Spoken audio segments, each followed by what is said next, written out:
અને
દુનિયાભરમાં ચાલી રહેલી કોરોના વાયરસની મહામારીમાં છોટાઉદેપુર જિલ્લા ખાતે 15 જેટલી 108 ઇમરજન્સી સેવા પર 80થી વધુ કર્મચારીઓ દિવસ રાત કાર્યરત છે તથા છોટાઉદેપુર જિલ્લા ખાતે 2 કોરોના એમ્બ્યુલન્સ કાર્યરત છે.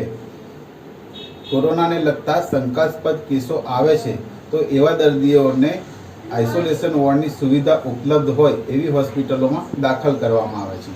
દર્દીઓને દાખલ કર્યા બાદ એમ્બ્યુલન્સને સેનેટાઈઝ કરી ડિસઇન્ફેક્ટેડ કરવામાં આવે છે. ઘરમાં રહો, સ્વસ્થ રહો.